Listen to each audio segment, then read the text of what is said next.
যুক্তরাষ্ট্রের বিভিন্ন শহরে স্থানীয় সময়ে শনিবার প্রেসিডেন্ট ডোনাল্ড ট্রাম্পের নীতির বিরুদ্ধে বিক্ষোভ হয়েছে।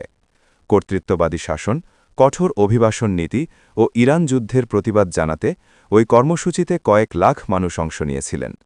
এক বছরেরও কম সময়ের মধ্যে এটি ছিল ট্রাম্পের বিরুদ্ধে তৃতীয় দফার বিক্ষোভ। নো কিংস কর্মসূচির আওতায় এর আয়োজন করা হয়। আয়োজকদের দাবি ৫০টি অঙ্গরাজ্যে ৩,৩০০টির বেশি ইভেন্টে কমপক্ষে ৮০ লাখ মানুষ সমবেত হন। তবে মার্কিন কর্তৃপক্ষ জাতীয়ভাবে বিক্ষোভকারীর সংখ্যার কোনো আনুমানিক হিসাব দেননি। জনবহুল শহর নিউ ইয়র্কে কয়েক হাজার বিক্ষোভকারী সমবেত হয়েছিলেন। সেখানে ট্রাম্পের কট্টর সমালোচক ও অস্কার জয়ী অভিনেতা রবার্ট ডি নিরো অংশ নিয়ে প্রেসিডেন্টকে স্বাধীনতা ও নিরাপত্তার জন্য হুমকি হিসাবে অভিহিত করেন। অ্যাটলান্টা থেকে সান দিয়েগোতেও বিক্ষোভ ছড়িয়ে পড়ে। দিনের শেষ দিকে আলাস্কার বাসিন্দারাও এতে যোগ দেন। অ্যাটলান্টার সমাবেশে মার্ক ম্যাককাহি নামের একজন বলেন, জনগণের সম্মতি ছাড়া কোনো দেশ শাসিত হতে পারে না।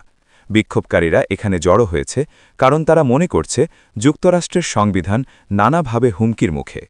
পরিস্থিতি আর স্বাভাবিক নেই, অনেক কিছু ঠিকঠাক চলছে না।